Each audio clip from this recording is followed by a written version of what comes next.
say hello to the new SwimOutlet.com. Enhanced navigation, larger, higher resolution imagery, more filtering and search capabilities so you can find what you need faster.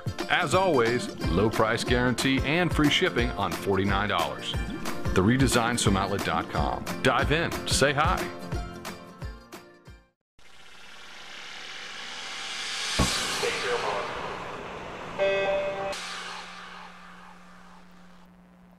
Welcome to the Morning Swim Show for Wednesday, July 30th, 2014. I'm your host, Jeff Cummings. Michael Hixon will join us in the Finis Monitor in just a few seconds. The two-time NCAA champion made news a couple weeks ago when he announced that he was transferring from the University of Texas to Indiana University. And that's where Michael joins us now in the Finis Monitor from Bloomington, Indiana. Michael, it's good to see you. How are you today? Good. How you doing? All right. How are you enjoying Bloomington so far? Oh, it's great. I love it.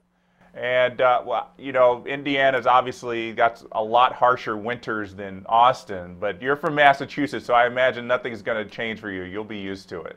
Yeah, this will be nothing. Well, you were doing so well at Texas. 2 NCAA titles in the 1 meter and 3 meter springboards. You were awarded the NCAA Diver of the Meet. What prompted the decision to transfer to Indiana? I mean, you know, it's really hard to say it was one thing or another. I just sort of knew in my heart of hearts that Texas wasn't really the right place for me. You know, it's a great program, great school, but it just wasn't the right place for me. And I think I'm going to be really happy at Bloomington. So that's kind of scary to think of what your potential could be. Like I said, you're doing so well. You were just awesome on the diving boards at NCAA's. What do you think is the difference that's going to help you at Indiana now?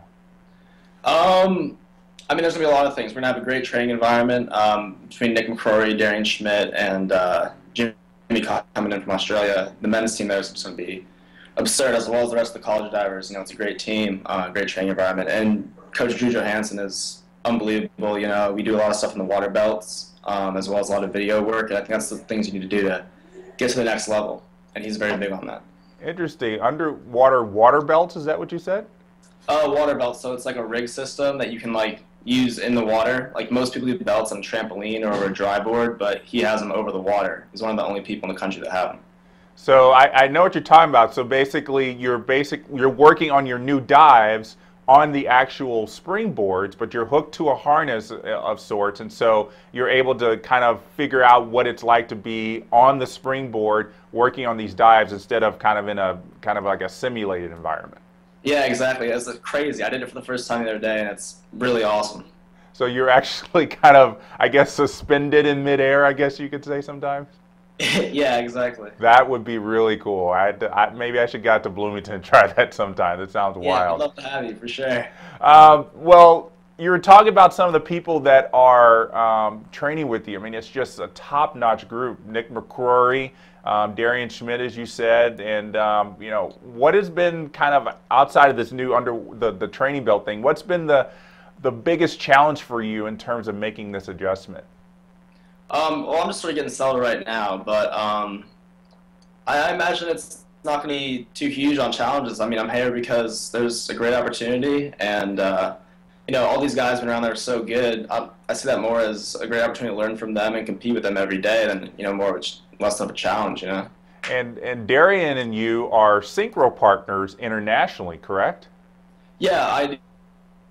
May from Texas. Okay, so, you know, I've talked to a lot of divers over the years, and they've said, you know, it's not a big deal to have your synchro partner be on another part of the country, because when you get together for the international meets, you pretty much have the time, a week or two, to kind of prepare. But you guys are going to be doing this every single day together. How do you think that's going to help you guys in the long term?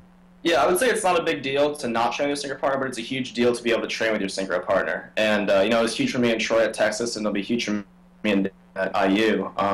Training with him every day and hopefully get to that point where our synchro is great and our dives individually are great, so we can be that team. Or, you know, as Coach Drew Johansson was talking to me the other day, it's more about making yourself the best diver you can be, and then, you know, it's not set in stone who you're going to dive with in synchro. And so just being the best diver opens up a lot of options for you. And Drew Johansson, I'm sure you've worked with before. He's been kind of the best diving coach out there for the past few years. What has your relationship been like with him? Good. I've known him since I was, about 14. We've always had a really good relationship. He's always been willing to help me out if I need to look at a video or something like that, and I'm really excited to be working with him. Well, obviously, everybody's starting to look down the road to the Olympics and the Olympic trials. Are you going to just focus on springboard? I know you did some platform diving in NCAAs. You think you're going to venture out into platform diving as well? I think I'm retired on platform. I think that's a wise choice, very wise choice. Yeah, you too. You're a little banged up on platform. Yeah, more than banged up. I've seen some people that just, you miss just a degree on a dive, and that could really mess up your shoulders and whatnot. So there's a lot of competition in springboarding in the United States. What do you think you need to do in the next 2 years to get yourself on the Olympic team? I mean, right now it's about getting the dives. You need a front 4.5. You probably need a gainer 3.5 twister and maybe even a triple out. And so right now we're working on getting those dives and fixing a few of the things I do wrong, so it'll be easier to get those dives. And then after that, it's all about consistency. The person who hits 18 out of 18 at Olympic trials, or barely misses and goes 17 for 18, that's the guy who makes the team. Yeah, I was talking to Darian a couple of months ago, and he talked about this forward 4.5 somersault as being like the new dive that everyone's working on for 2016. It just boggles the mind that on 3 meter you're going 4.5 revolutions. I mean, have you been working on that? Have you ever been able to do it without like the water belt at all? Yeah, I actually threw into competition a few times last year. I did synchro with Darian last summer nationals, and then I did a Big 12s, and I think one other time like a dual meet. It's tough, you really need to have rested legs, feel good, and the point is, if we can change the action that I'm doing to make it better, hopefully it can become an easier dive for me, something I can train more often and get to a more consistent level. Well, obviously, one of the things you need to do in order to execute a great forward 4.5 is a good spring off the diving board. But once you're in the air doing these somersaults, what part of your body is most responsible for helping you get over all these somersaults? For me, actually, it's being able to pull my heels into my butt. Because most of the time, you get a good grab on your legs, you can pull in, but your legs are hanging out, your feet are out, and it makes it for a big tuck. You have to get as small as possible to make these dives. Right, and you're not a very tall person. Do you think the person who executes the best 4.5 is a shorter person, or can tall people really be able to do as well? It doesn't matter if you're 5'4", you're 6'2". If you can get into a small tuck in, that's all it's going to matter, Well, I can't wait to see how many people do a forward 4.5 in 2016. Like I said, it boggles the mind that it happened, because I know it's kind of a common dive on platform, but that's way higher up in the air. Yeah, and I think everyone in the Olympic final in 2016 is going to be doing it for sure. So, I mean, it's going to be a necessity.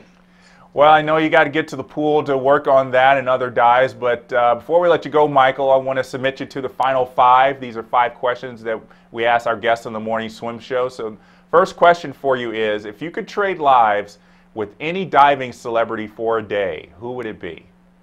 Probably Dmitry Saltin. He's probably the coolest diver I've ever met. He's a Russian diver. He's pretty crazy. He's got a shaved head, is that right? He does. He's got a couple stab wounds, too. He's pretty crazy. Yeah, that's hardcore. Yeah, he is, for sure. What non-diving celebrity would you like to trade lives with for a day? I'd like to be LeBron for a day. I think being 6'9" would be pretty fun.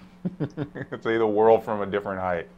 Yeah, exactly. What year of your life would you most like to relive?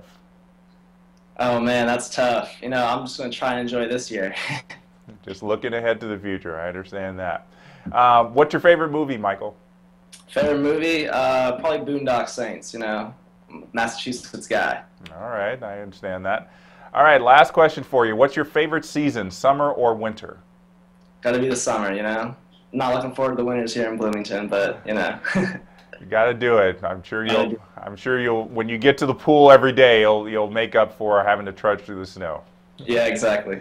Well, Michael, thanks so much for joining us. I know it's probably a tough decision to make to leave Texas, but sounds like everything's fitting in well for you there in Indiana. We look forward to see how things shape up in the next few months. Thanks for having me. All right, have a good day. You too. All right, so that's going to do it for today's edition of the Morning Swim Show. Be sure to stay with swimmingworld.com daily for updates and news from aquatic sports. Follow us on Facebook and Twitter for updates on social media, and subscribe to our YouTube channel for daily video uploads. I'm Jeff Cummings. Thanks for watching.